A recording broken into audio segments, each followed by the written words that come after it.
Ito na mga kapakpak yung bumisaklat na sinasabi ko sa inyo, yung isi-share ko sa inyo. Napakagandang ibon.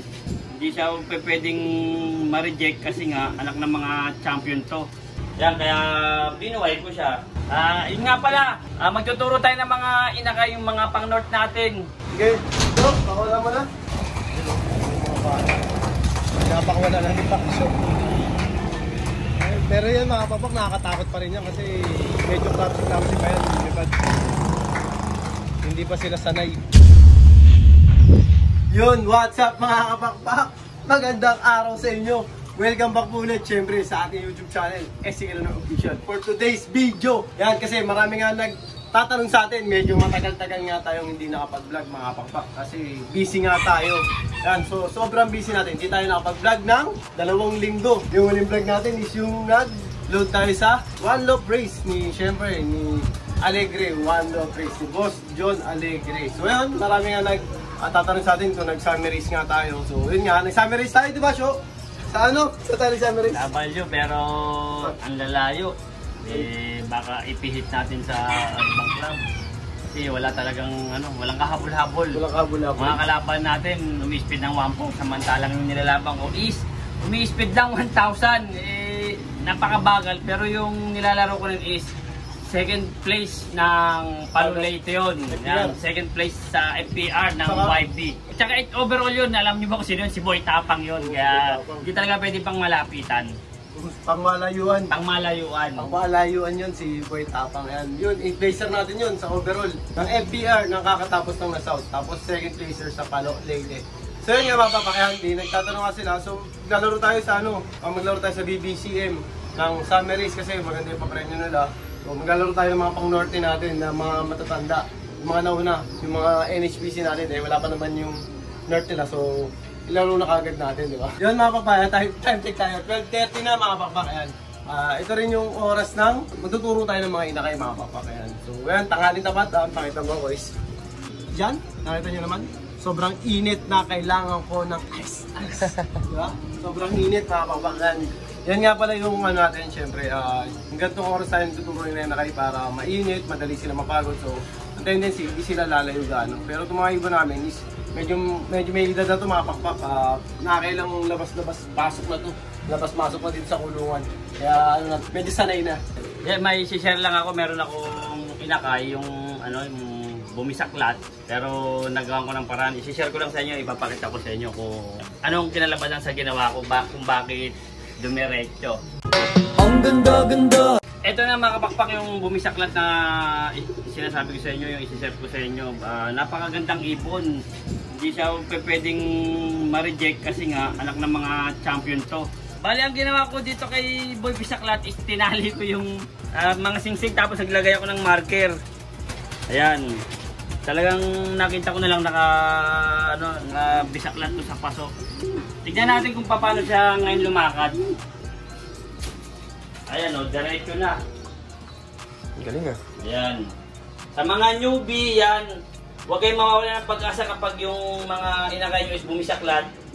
Lalagyan nyo na lang ng tali. Tapos yung kabilang walang singsing is marker. Itatali nyo yun. Yan normal na. Sayang kasi anak ng overall champion. Yan, kaya binuhay ko siya. Hindi naman siya reject at saka wala siyang sakit. Basta kasi nga, tandaan nyo kapag ang inakay is nag-iisa lang sa paso, may tendency mabisaklat yun kasi wala siyang katapi. Lalo na yung itlugan mo is buhangin. Dumudulas siya. So, na-monitor ko siya kung bakit bumisaklat. Dahil nga yun, nag-iisa. So, ginawa ko ng paraan, naglagay ako ng marker. Then, yung kabila singsing, pinagdikit ko yun. Yun, ngayon is normal na siya, pwede na siyang ilaro sa South. Yan, tandaan nyo yung libro na yun. Bali yan, anak ng overall champion, yung mga Ilocano natin, yung mga line ng mga kay Boss Eugene Lim. Yan. Yun nga pala, magtuturo tayo ng mga inakay, yung mga pang-north natin. Pero yung iba hindi pa gano'n naglilipad kasi mga bata pa. Yung mga iba, siguro halos kalahati is nagre-rending na. Ang ganda-ganda! Sa inyo mga paken, nagbigay pa ng tips sa inyo si Pasio kung paano ginagawa sa mga nakabisaklat na ibon, ng mga inakay. Yan, usually nangyayari talaga pag nag-iisa yung napisa hindi dalawa kasi wala siyang katabi. So ayan mga kapakain, pakita natin yung mga young bird na tuturuan natin. Ayan. Mapang nerd natin to. Bali PHA, BBC. Tapos tayo ng mga ibon. Pakita tayo kasi may mga nagchat-chat sa atin, may mga nagtatanong kung nagre-feathering ba tayo or kung anong ginagawa natin. At saka kung ilang buwan na itong mga to, natuturuan natin siya. Kung anong mga PHA natin dyan. Wala pa yung mga tukay natin dito eh. Ayan, ito mga pakpak. BBCM. Pakita ko siya. Sa PHA ko ka rin. Ay mga pakpak, dalawa na yung laglag. Nakita nyo naman kung gaano ka-healthy. At saka kompleto po yung pakpak natin eh, yung mga primary nila. 1, 2, 3, 4, 5, 6, 7, 8, 9, 10. Ayan. Pangalawang laglag pa lang ito mga pakpak. Dalawa pa lang. Ayan. Ito nyo na may mga ibon natin. Ayan, ito yung mga tinuturuan natin. Ayan mga ibon natin. So, ito pa yung isa. BBCM ko mga pakpak, pang North. Ayan, isa pa lang yung laglag. Ayan, pangalawa pa lang, dalawa. May mga pang PHA natin. Pinakay pa lang pero gaganda na ng katawan siya. Ano ginagawa mo rito? Hindi, kailangan talaga yan kasi nga mahirap bumakpak sa BBC, maraming magagaling dun. Saka sa PHA, marami rin. Ayan mga papa, ito naman, PHA natin, tingnan niyo yung tsura. Ayan, ganda. Ayan, kompleto rin mga pakpak. Ayan, hindi po kami nag-feathering, hindi po kami normal po lahat, normal. It's natural life. Ayan, 2, 4, 6, 8, 10. Ayan, dalawa, na to, pangatlong laglag naman to. Nakatatlong laglag na siya. Gandang ibon. Gandang ibon mga pakpak. Yung mga tuturuan natin, mga pakpak. Ilan na to, show? Ilan yan? May 40 to. May 40. Halo-halo, PHA. PHA at BBC. Kompleto pa ba yan? Kompleto ba? 5. 5? Anong 5? Siguro mga 2 PHA o 3 BBC. Nakawala. 2 PHA sa 3 BBC. Or 3 PHA o kaya 2 BBC. Yun, meron mga para tayong flying away mga kapag.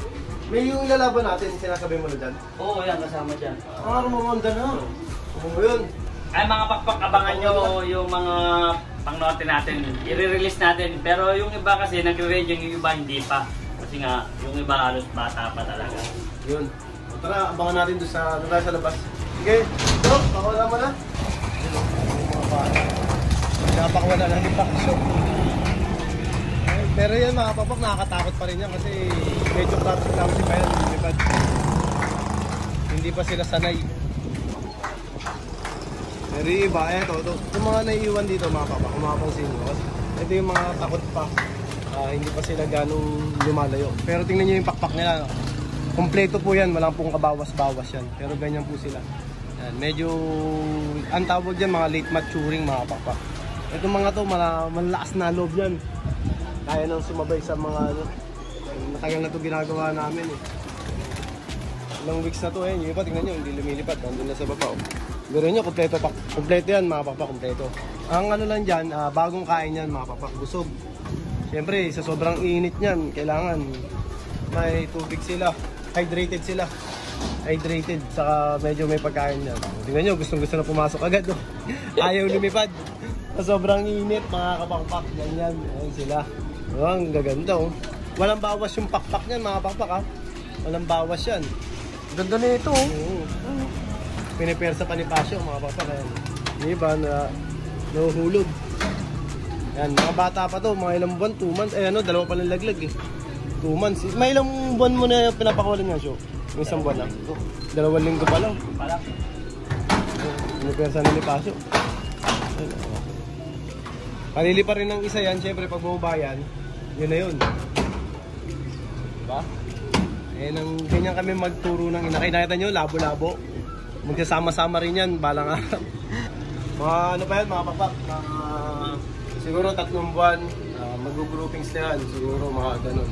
Next month siguro, okay na yan, mga last week ng May. Mga ilang linggo pa na tuloy-tuloy lang ng pakawala ng ganyan. Ano na yan, mag-grupo na yan, medyo magiging matured na yung lipad nila. Tingnan mo, mainit, di ba? Iba. Isa sa naglalapagan. Ayan yung mga binugaw ni Pasyo na ayaw dito. Ito yung mga matatanda. Ayan, yung finisher natin. Old bird. Si Butas Butchi. Butas ang Butchi. Yung mga bata na ayaw dito. O, di ba? Pag yan dumapo na dito, hindi na namin binubugaw yan. Siyempre, yung una lang. Hingal na hingal, di ba? Pag dumapo na sila rito, okay na yan. dito. Ayun, yun na yung iba. Ayan. Grouping sila, di ba? Ganda na tignan. Susunod, nakapal na yan. Nakapal na sunod dyan, makapangpang na. Ito may ibang grupo sila, may veteranong grupo at saka merong mga baguhan, mga takot pa. So, yun, antayin natin sila makakababa ulit, mga papak. Ang ganda-ganda!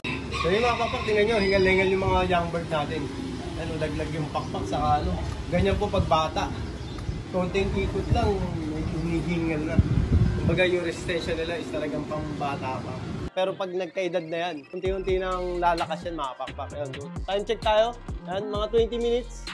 20 minutes lang sila. Ayan. Nakita nyo yung init dito sa Sampaloc, Manila. 43 mga kapakpak. Antindi. Andito na yung iba.